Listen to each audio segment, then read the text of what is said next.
আল্লাহ আলহামদুলিল্লাহি রাব্বিল আলামিন। আল্লাহ পাকের মেহেরবানি যে আমরা আল্লাহ রাসূলের একটি সুন্নাহ আজকে এই ময়দানে হাসান আলী মাঠে বাস্তবায়ন করতে পেরেছি। আল্লাহর হাবিবের জামানায় যখন অতি খরা হতো, বিশাল অনেক রৌদ্র থাকতো, অনেক দিন বৃষ্টি হতো না, তখনই আল্লাহ রাসূল সাল্লাল্লাহু আলাইহি সাল্লাম এই সলাতুল ইস্তিসকা বৃষ্টির প্রার্থনার জন্য আল্লাহর দরবারে তিনি সাহাবীদেরকে নিয়ে নামাজ কায়েম করতেন।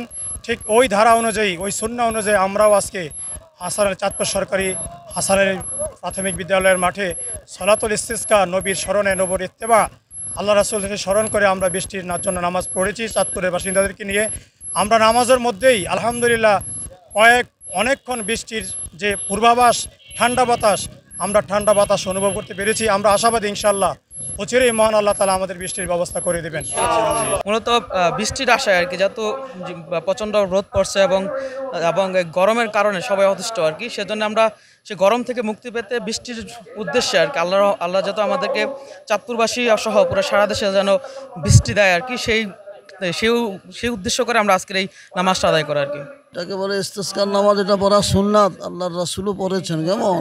এই জন্য এখন আমরাও আল্লাহর কাছে বৃষ্টি চাওয়ার উদ্দেশ্যে এই নামাজ পড়েছি, ইস্তিসকার নামাজ বলা হয় এটাকে। রাসূল সাল্লাল্লাহু আলাইহি ওয়াসাল্লামের যুগে যখন দীর্ঘদিন বৃষ্টি বন্ধ থাকতো, কঠিন খরতাপ হতো, তখন রাসূল সাল্লাল্লাহু আলাইহি ওয়াসাল্লাম সাহাবায়ে কেরামকে নিয়ে এভাবে ময়দানে এসে সলাতুল ইস্তিসকা অর্থাৎ বৃষ্টি প্রার্থনার সলাত আদায় করতেন। এই সলাতের নিয়ম 2 রাকাত সলাতের পরে খুতবার পরে দীর্ঘ দোয়া।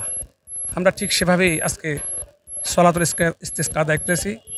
আমরা আল্লাহর দরবারে প্রার্থনা করি, কামনা করি আল্লাহ পাক আমাদের দোয়া কবুল করবেন, আমাদের দেশে রহমতের বৃষ্টি বর্ষণ করে জমিনকে ঠান্ডা করে দেবেন। এই ইস্তিসকা নামাজ সুন্নাতে রাসূল সাল্লাল্লাহু আলাইহি সাল্লাম, এটা সারা দেশেই হচ্ছে, এই মাঠে আরও হবে ইনশাআল্লাহ। আমরা আল্লাহর কাছে আমাদের ধর্ণা দিতেই থাকবো। আমাদের পাপ সমাজে যখন জেনা, ব্যভিচার, সুদ, ঘুষ, দুর্নীতি বেড়ে যায়, তখন আল্লাহ তাআলা এইভাবে আমাদেরকে শাস্তির ব্যবস্থা করেন।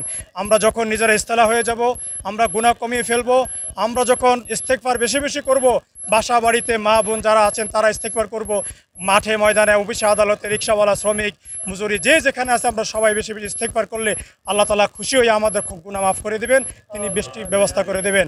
আমরা আশাবাদী, আমরা বেশি বেশি বৃষ্টির জন্য আল্লাহর কাছে বেশি বেশি ইস্তেগফার করব, তাহলে ইনশাআল্লাহ ইস্তেগফারের মাধ্যমে আল্লাহ তাআলা আমাদের বৃষ্টির ব্যবস্থা করে দেবেন ইনশাআল্লাহ। ওয়াল আকিবাতু লিল মুত্তাকিন ওয়া আলা আলিহি ওয়া আসহাবিহি ওয়া ইন লাম তাগফির লানা ওয়া তারহামনা লানাকুনান্না মিনাল খাসিরিন। রাব্বিরহামহুমা কামা রাব্বায়ানি সগীরা ওয়া লা দুআআন ইল্লা ইস্তাজাবতা ওয়া আনসুরনা আলাল কওমিল কাফিরিন।